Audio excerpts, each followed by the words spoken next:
Hi everyone. So for week 1, day 5, it was a review of the integer rules. So in your math folders, you're going to look for the integer rules sheets, which is all the rules for adding, subtracting, multiplying, dividing positive and negative numbers. Okay, you're going to look for that. And you're going to look for the corresponding worksheet that says Algebra Warm-Ups, Real Numbers.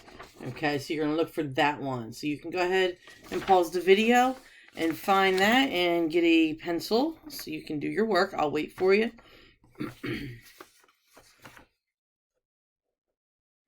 All right, so hopefully you have all your stuff. And we're back on. So the integer rules. We've been talking about this since day 1. Now this is a little bit different rule sheet than what I gave you in the classroom, but it has everything together on here.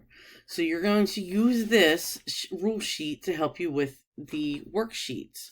So I want to do a couple examples from each section of your worksheet. So I'm going to go to the worksheet now under the real numbers 6, okay, where it's find the difference. So that tells us difference is, of course, subtraction, all right? So I'm just going to do A as our example here. So our A is our negative 16 minus our negative 5, okay? Now, I know we've been working with parentheses in order of operations this past week, but I don't want you to get confused with this parenthesis meaning that I have to do those parentheses first, okay? As a reminder, the parentheses here indicate for the signs. For example, let's look at the second one here, okay? The negative 5 with the minus. That's what I'm referring to. That parentheses is important because we never put two signs directly next to each other, okay? So because that 5 is a negative and we also have a math operation sign there, meaning the subtraction, we have to put the parentheses around that negative 5 to separate it, okay? Now the parentheses on the 16, okay, that tells us that the 16 is technically positive, all right? But that negative is on the outside of it. So that negative is going to affect the 16, okay? So it's like you have to almost think of the distributive property, which the distributive property means whatever is on the outside of the parentheses is going to be distributed or go to that number inside. So for our subtraction, if you refer to the rule sheet, it uses the keep, change, change rule. Okay, or you might remember it as the KCC, keep, change, change. So that means we're going to keep the sign of our first digit. So I'm going to go ahead and kind of kill two birds with one stone here and distribute that negative sign to the 16. Okay, it's making that negative 16. So I'm changing the subtraction to addition, and I'm also changing the negative 5 to a positive 5. So now I see, okay, I'm adding. So I'm looking at my rules of addition. Okay, I'm looking at my two numbers. I have a positive and negative. So I'm adding two different signs. So it says I actually subtract those numbers. So I do 16 minus 5 is going to be 11. Okay, so we have 11. But now what sign does it take? It takes the sign of the larger number. Okay, the larger number being 16. 16 is obviously bigger than 5. So, and therefore, our answer is going to be negative 11 for part A. For letter A of that part 6 of our worksheet. Okay.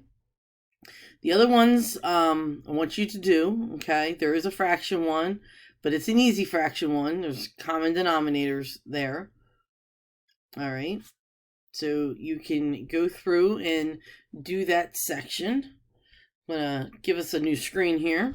And I'm going to do an example from the real numbers section 7 on that, which is finding the product. Now remember, product means multiplication. So I'm just going to pick, I'll do the fraction one on this, okay?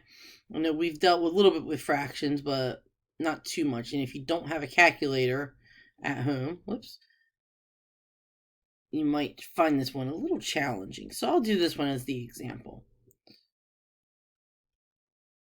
Okay, negative 2/3 times negative 4/5. So again, bringing up the point about parentheses in order of operations, this is not following any order of operations. We only have one operation here. It's multiplication. So the two parentheses mean we are simply multiplying, okay? So let's go to our rules. Multiplication. Oh, we have same signs. They're both negative. So our answer is always positive. So all I'm doing is multiplying, okay? So when we multiply across. So in our multiplication here, we're doing our 2 times 4, which is going to be 8, and our 3 times 5, which is 15. Okay, so we have now again to look at our multiplication rules for same signs. Well, we see regardless whether they're both positives or both negatives, our answer is always positive. So the answer there to D on the real number 7 would be positive 8/15. Okay, so you can do the rest of those in that section 7. All right, I'm going to move on now to section 8 there, which is the division. So let me get a clean page here for us. And our division here, I will do again the division with the fraction. I'll go to letter C. Okay, because again, we've done fractions, but I know we're not together, not in the classroom. Comfort levels are a little out of whack. I get it. So when I'm dividing with fractions, I have to remember to do a rule. Keep, change, and flip. KCF. Keep, change, and flip.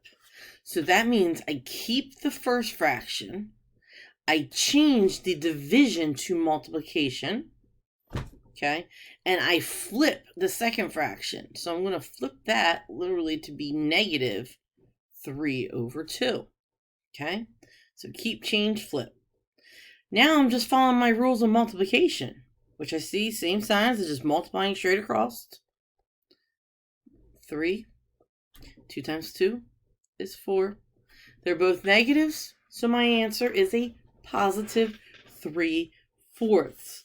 So that would be the answer to letter C on section 8, 3/4. Okay. Just looking at the worksheet, don't let letter B in section 8 fool you. Remember, that's a fraction.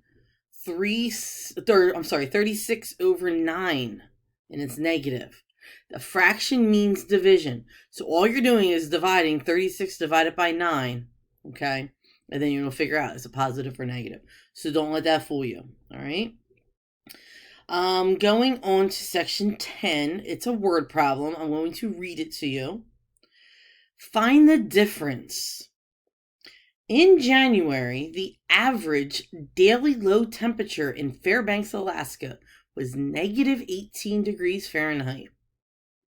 In July, it is 52 degrees Fahrenheit. How many degrees difference is there between the average daily low temperatures of January and July? Okay, so again, you want to write your expression and solve it based on finding the difference. Okay, so continuing on here, for section 10, find each sum. So I'm going to get another clean sheet here so I can walk you through one of the examples. Let's see here. I will walk you through the decimal one, okay? There is a fractional one on here, but I want you guys to try it, all right? If you use a calculator, great. That's fine, but I want to do a decimal one here, all right? If you really can't figure out the fraction one, because if you don't have the availability to a calculator, I understand. So just do the best you can with it, all right? But I'm going to do example E, the decimal one. So here's my original problem, 1.2 plus 3.3 plus negative 1.6. Okay, so I'm going to take it one at a time. So I'm going to do these two first, 1.2 and 3.3. So 1.2 plus 3.3. I'm going to line up my numbers. Do my 2 plus my 3 is my 5. Bring down the decimal because I'm adding, and I bring down 1 plus 3 is 4. So I have 4.5 for that part. So I have 4.5, and it's positive because I'm adding two positives, okay? Just normal math there. And then plus our negative 1.6, okay? Now, I'm doing addition, but I have different signs. So we look at our rule sheet and we say, it says subtract and take the sign of the larger number. So I'm subtracting my big number over top of my little number. Okay. Now I can't do 5 minus 6, so I got to borrow. That becomes a 3, 15.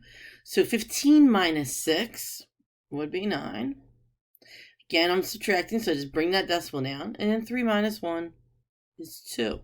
Now, to decide, is that a positive or a negative? Well, I go back and say, what's my larger number? 4.5 or 1.6? Well, 4.5 is larger, so that's a positive number. Therefore, my answer is, I'll switch pen colors here. My answer is positive 2.9. That's my answer to letter E of section 10. All right, guys. I hope this little mini lesson has helped to refresh your memory on using integer rules, okay? I understand if you're using a calculator, that's fine. But remember, show me work, all right? Show me the work behind it so you guys can receive full credit for it. Okay, so that'll wrap us up for our officially week 1, day 5 lesson. You could go back and listen to any of the other lessons. But this will pretty much have us current, up to date with all of week 1 and week 2. Okay, guys, have a great weekend, and I'll see you on the next video.